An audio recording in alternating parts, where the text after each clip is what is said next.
청년이었던 김구가 일본 낭인을 잡아 죽여야 된다는 사명감에 불타요. 근데 그러다가 무슨 나룻배에서 배를 타고 가는데 일본 낭인이 있는 거예요.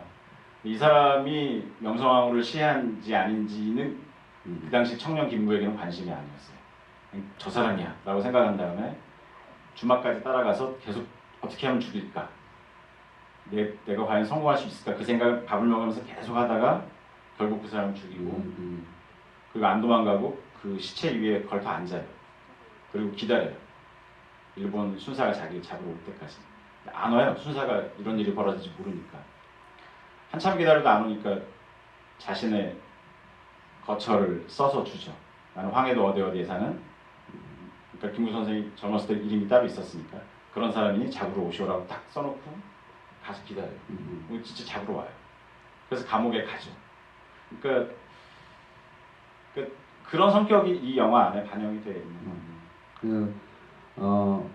결단할 땐 결단할 줄 아는 그런 남자의 모습으로 그려져 있고, 저는 아주 흥미로웠던 게 약산 김원봉에 대한 등장이라고 생각합니다. 우리가 뭐 역사를 공부하신 분들은 이 김원봉에 대해서 잘 알고 있습니다만 많이 가려져 있었던 인물이고, 그리고 그 실제 사진을 보면 정말 조수호 씨처럼 잘생겼어요. 네. 그래서 보면 사람은 아무리 엄혹한 시대라도 멋있게 살아야 된다.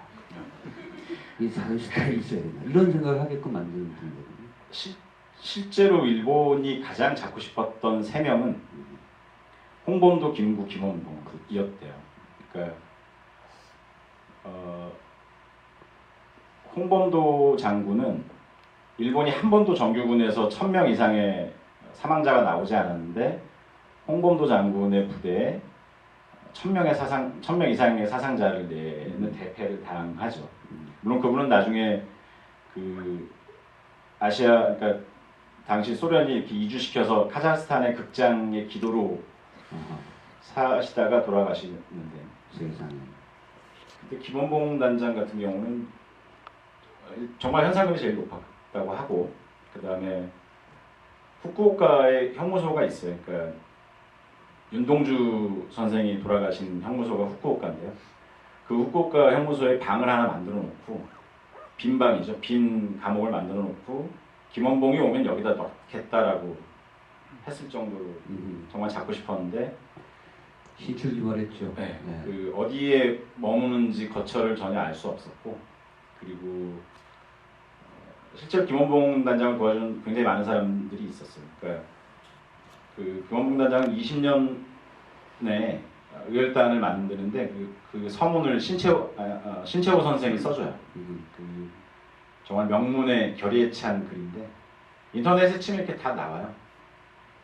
근데 거기에 이것도 저것도 다 쓸모없고 7개의 단체와 다섯 종류의 사람을 다 박살을 내서 결국은 무력이 존재한다는 걸 보여줘야 된다는 아주 결의에 찬 그 신채호 선생의 문장이 나오고요. 그리고 20년대에는 정말 김원봉의 시대라고 할 수 있을 만큼 뭐 진짜로 부산경찰서나 뭐 서울에 있는 총독부, 그다음에 식사은행 이런 데를 다 폭파시키기도 했었죠.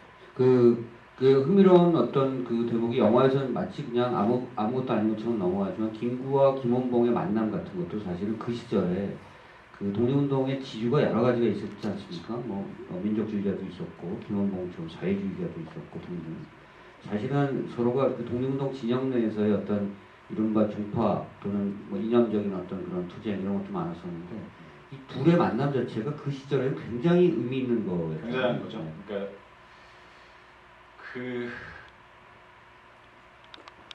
두 분은 실은